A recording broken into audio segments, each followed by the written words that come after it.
Throw it in here. Oh! Get out of here! So that was me, and KJ the baller was pitching to me. Left one over the plate, and I took you yard, boy. I took you yard. He's only 2.5. He'll learn. But I wanted to make a video. We're actually in New Jersey in a hotel right now.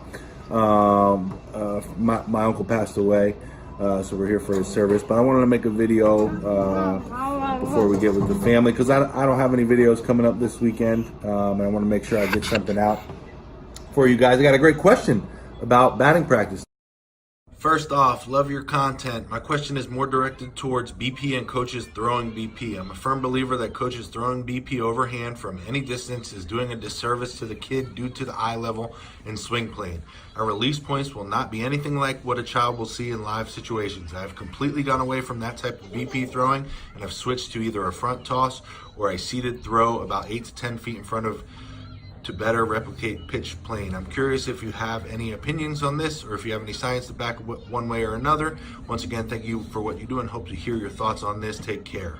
That's a great question, and I agree 100%. When you're throwing batting practice, especially to the youth age players, first of all, at that level, a lot of coaches struggle with batting practice, throwing good batting practice. I know myself, I don't throw great batting practice.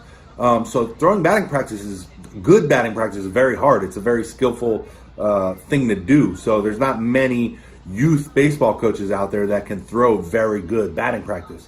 So that's the first thing. A lot of the times when these kids are getting batting practice thrown to them, it's not good batting practice. The second thing is, I agree with you about the release point. If you're a 6 foot tall man, and you're coaching a 10U team, there's no 10U guys that are going to be releasing from the same spot as a 6 foot tall man. So they're not seeing the same release point that they're going to be seeing in the game. And it's hard for a grown man to mimic a 10-year-old pitcher and have the ball look and feel and move the same way a 10-year-old will be throwing that pitch. So it's very hard to simulate that. The other thing that I want to talk about is in pro baseball, a lot of teams are moving to instead of just throwing batting practice. This is recent. I was talking with Omer Santos of Triple Crown Sports Academy, and he was telling me in the Cleveland Indians organization, they started throwing, mixing in pitches to their batting practice, like curveball, sliders, change-ups, mixing in speeds, like making it hard for the batters to hit and not just throwing them typical BP.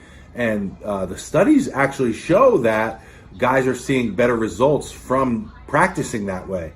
So they're seeing more like live style pitches as opposed to just regular laid in their BP. Now this is at the pro level, but the idea remains the same. My thought is at the youth level, instead of trying to throw batting practice overhand, you could do more inter squads or have more live pitching with the kids actually pitching.